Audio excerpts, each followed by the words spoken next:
Welcome to this very special edition of the KAJ Masterclass Live, the show which ensures that you profit from your time spent here with experts, either through their insights, information, or simply learning from them.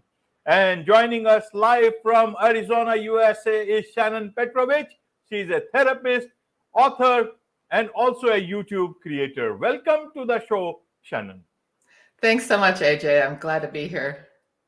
You are welcome to the show. You are welcome to India in this online form. And I am sure not just in India, but a lot of people across the globe will benefit from what we are talking about. We are talking about dealing with and healing from toxic relationships. So, firstly, to understand from you itself, why are people talking about so much this toxic word, especially into relationships? What has happened to relationships? Suddenly a lot of chemical has come into this relationship, that is the toxic chemical. Help us understand, what is this all about in our lives? It is so interesting. I mean, people have behaved badly forever, but it seems to be getting worse. And it seems like people have kind of lost their foundation and become very self-absorbed and self-obsessed. And I think some social media and some cultural issues have fed into it. But I think also we're just talking about it more because back in the day, it just wasn't spoken about. So I think it's just more noticed. And basically, in essence, if in a relationship, your thoughts and feelings and wants and needs don't matter and the other person's do, you're in a toxic relationship because in essence, you're not allowed to fully exist in that relationship. So when you show up fully, what happens? Does the person have a tantrum? Then they're telling you that you're not allowed to show up fully. And that basic understanding is so important because we tend to want to placate and we want to peacekeep and we want to soothe everybody's emotions and make everybody happy. But that's not the way to a happy relationship. It's actually showing up. Right. And a lot of people across the world, especially, in some nations, especially where there is a bit of a more talk about, rights for everyone and all. Why is it that people are struggling so much and in the name of toxic relationship? Is it that, that people have become bad? Or as you said, people are talking more about it.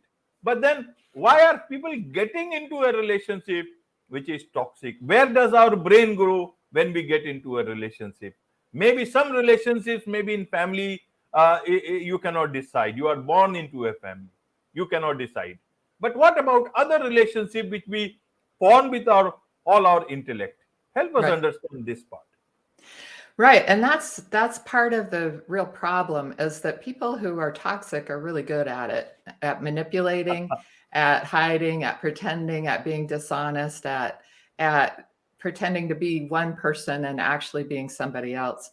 And so we have to educate ourselves so that we're not sucked into that. And then as soon as you get attached to somebody, which happens pretty quickly, especially if you get intimate too soon, then you start to want to fix that relationship and you want to keep getting back to how it was in the beginning, which was just fake. And it's really, you get trauma bonded to that person because you think it's your fault. They're telling you it's your fault that anything bad is happening in the relationship. And so you keep trying to get back to that love bombing stage, which wasn't real to begin with. So it's really important that people learn about these things, recognizing that a toxic person is not wired the same way you are. They don't have empathy. They don't have any concern for you or your feelings or what matters to you. And they can be totally dishonest about stupid things. And you would say, no, that can't be not true because that's a dumb thing to lie about. Well, almost everything that comes out of their mouths is lies. So you really have to step back emotionally and recognize these things like you're watching the circus go by is what I call it. And when you step back emotionally and watch that and realize that it's all manipulation, then you can start to protect yourself with good boundaries and with taking care of yourself better. Right, Shannon. You are a therapist. You know about these things. Now let's dig deeper into this. what does a toxic person want? They must be having an agenda. So, do they know that they are toxic, or do they know only about their agenda? And are they bad people, good people? Because they can be people around us. So, help us understand both in personal relationships as well as workplaces.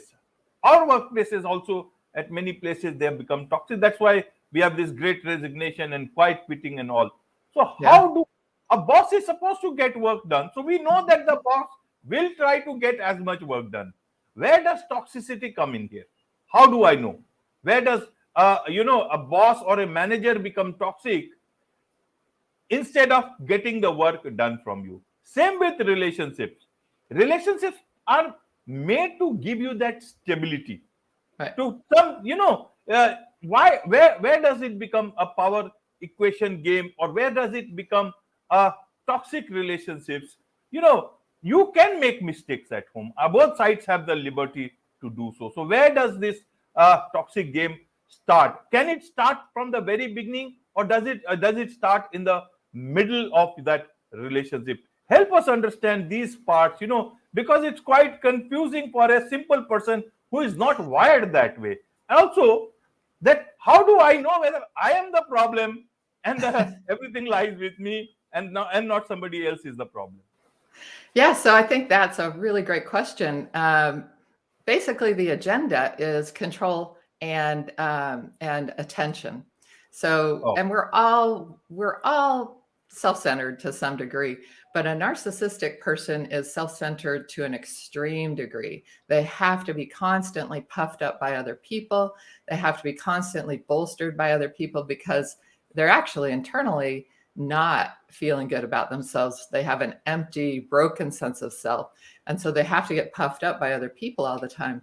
And the line that's crossed between just being a little self-centered and really being toxic is when you can't tolerate other people being fully themselves and fully present.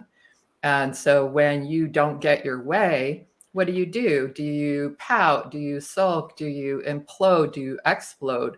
Those are the toxic behaviors. So everybody wants what they want, and everybody wants their own agenda, and everybody likes being in control. But do you punish and assault and verbally assault other people when you don't get your way? And that's the question, right? So, getting your way, everybody wants that. What do you do to other people when you don't get your way? That's the difference. And I think that our culture kind of is more tolerant of and even celebratory of self-centeredness. And so we have to recognize that you've got to balance that with the needs and wants and feelings and thoughts of other people. And when you can balance that, then you're a better boss. A lot of people are really recognizing that a boss is a leader and a boss is a collaborator and not an authoritarian dictator.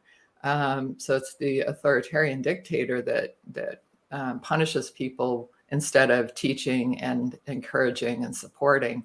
But toxic and narcissistic and all that are becoming kind of weapons, right? And so I've heard, young people who haven't really worked much say, oh, my boss was abusive, my boss was toxic. And when you dig into it, the boss was just trying to get us the job done. right, right. So, yeah, you have to show up and do your job or you don't get the paycheck. And, sometimes that those words are being weaponized, especially by younger people who watch a lot of TikTok and don't really know what's going on. Absolutely, absolutely. Almost everything is getting weaponized, and you put a lot of pressure. Forget about the youngsters, even for a lot of other people. Then it all becomes, that the boss is toxic, or this person is toxic, this person is abusive, this person, and a lot of other allegations can happen. So many a times it becomes very difficult for people to, tell anything to whoever they should, but it does not. And finally it leads to, it almost turns into appeasement, that because you don't want any allegations to come to you, you just want that, okay, because there might be all workplaces have this harassment policy and all, They know whether you are right or wrong. You don't want to come into any sort of scanner, and because it's almost becomes a harassment for you if that sort of a thing gets reported, whether it is right or wrong. But in That's terms of general terms, Shannon, how do we deal with such a situation? You talked about drama and empathy. In office, the drama can happen in different forms. How do I know? For example, a child throws some tantrums. That is not drama. The child is not toxic. We like it. In office or in relationships, some drama is acceptable.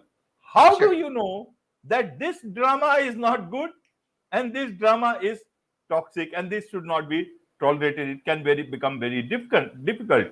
In offices also, how do we know, that okay, being dramatic is okay, but drama is not good. Some people always have access to the boss's office, and that gives a lot of, but they create drama that okay, the boss, they have got the ears of the boss. How do, as a simple employee sitting in one corner trying to complete my work, how do I learn from these things? How do I make sure that I deal with this situation properly, and I am able to just be a normal person as much as I want to? Yeah, good question. And I like to help people to understand themselves and their own intensity and their own emotions on a 1 to 10 scale. 10 being I'm completely enraged, freaked out, imploding into tears and all that drama. And 1 Okay. being I'm totally calm, I've got my wits about me.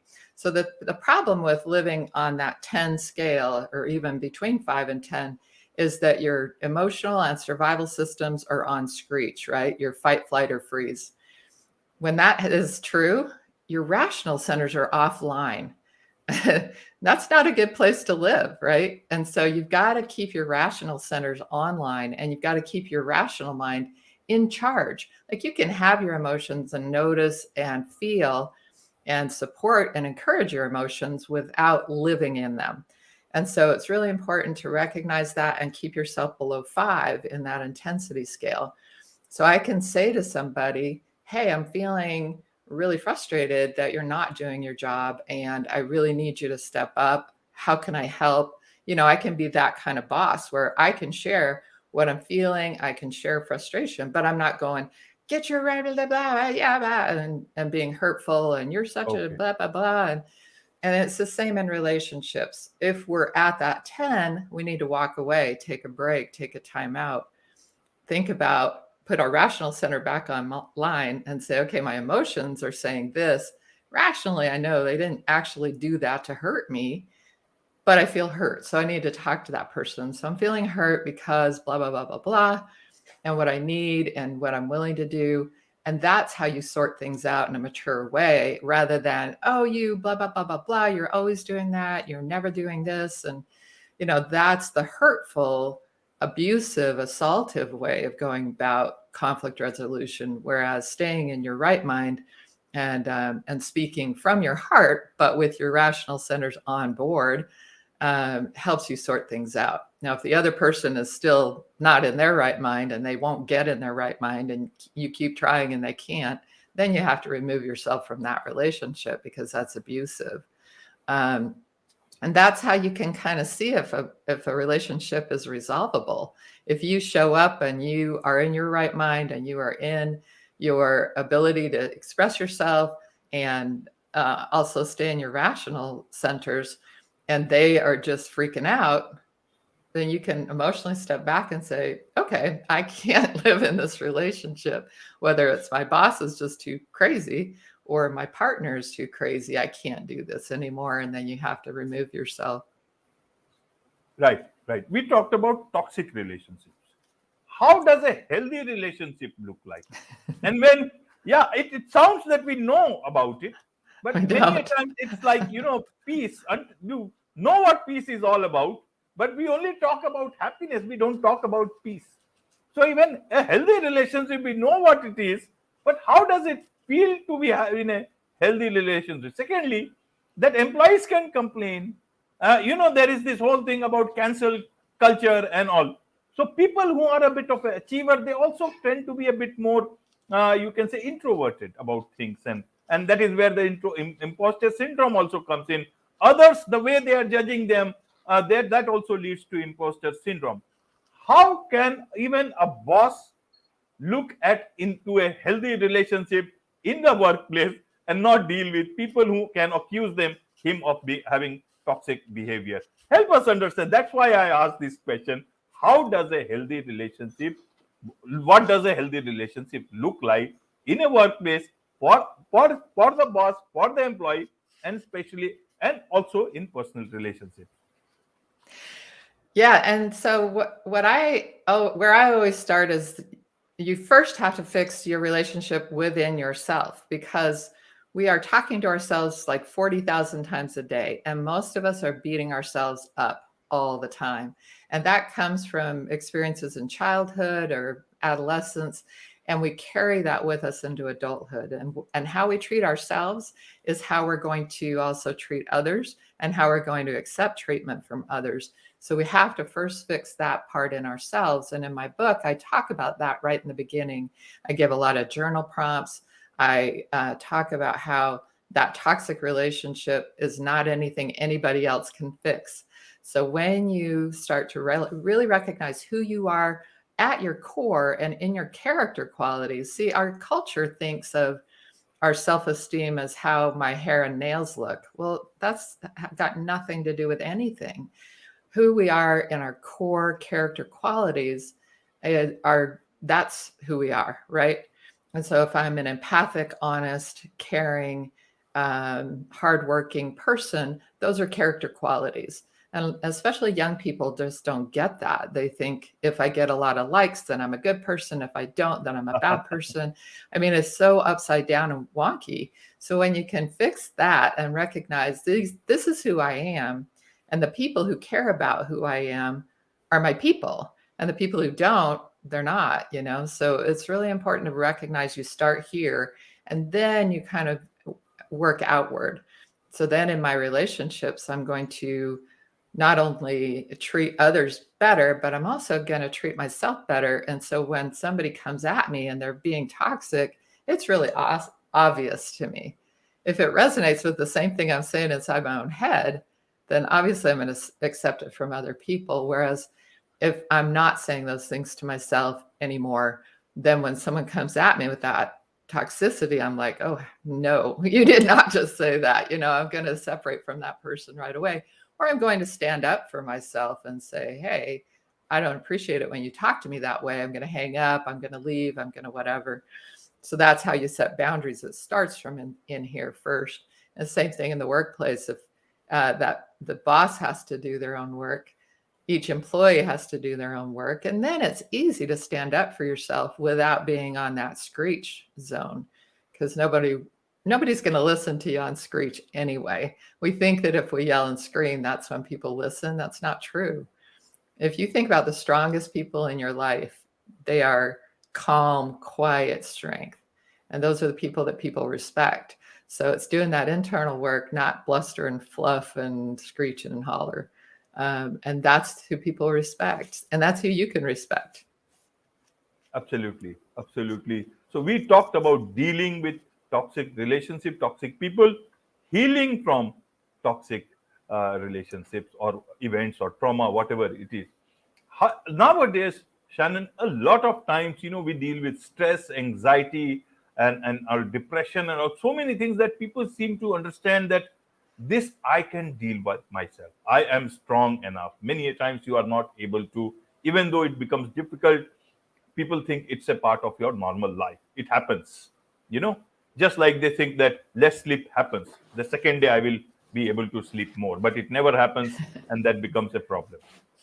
How do I know, or when do I know that this is the time to you are a therapist, this is the time to seek help? One is the internal help, but then those are not trained people. They can just listen to you, but may not be as attentive that you may want to. When is the time to actually go out and seek help, especially from from a therapist? I think that it's really important to seek help whenever you can and when you feel like it. And the reality is, millions of people around the world will never be able to get help because there aren't enough therapists and they're expensive. So that's a part of why I started a YouTube channel 5 years ago, because I wanted to be able to share at least the strategies and the perspectives and understandings that I've gained over the years with others who may not be able to get that help. I think especially if you are feeling depressed or anxious or anything like that, you absolutely need to seek help. And there are, people that community organizations that will give freer help, but also understand that the trauma from these kinds of relationships, even if it was never physical, the emotional trauma tears down your internal, even your brain chemistry gets torn down. And so you can feel like you're constantly agitated, you can't sleep, you can't sort of get back into who you used to be or your life emotionally. And that's when you need to seek help. It's really, but you can access that in a lot of different ways. I've begun a coaching program to try to help women get help and get well from these kinds of traumas. That, like I said, there's a lot of information out there. But the essence is you have to, again, start from inside, heal those things, calm down those survival and emotional systems so that your rational mind can take over. You also have to separate yourself from that ongoing trauma so that you can stay in that calm down place and keep in your rational mind. And then you've got to rebuild your life, because a lot of times that person has isolated you. They've torn you down and your friends and family down so that you don't have any connections anymore. You might need to rebuild your friendship network. There's just so much that you have to rebuild. Absolutely. There is much to learn about these things, Shannon. And this is just one particular episode. You have a YouTube channel, you have the book, Out of the Fog into the Clear. So, how do people get hold of the book, get to your channel? And also, those people who want to connect with you as clients, what is the best way for them to do so? So a new site is www.healfromtoxicrelationships.com/info. And that will take you right into that site, a free video a free video training that will talk about healing from toxic relationships. My YouTube channel is Therapist Talks, and I also have a landing page for my book, which is nofoggydays.com. Wonderful, wonderful. With this, it's a wrap on this very special edition of the KAJ Masterclass Live. Thank you so much indeed for joining us. Thank you, AJ. It was a pleasure.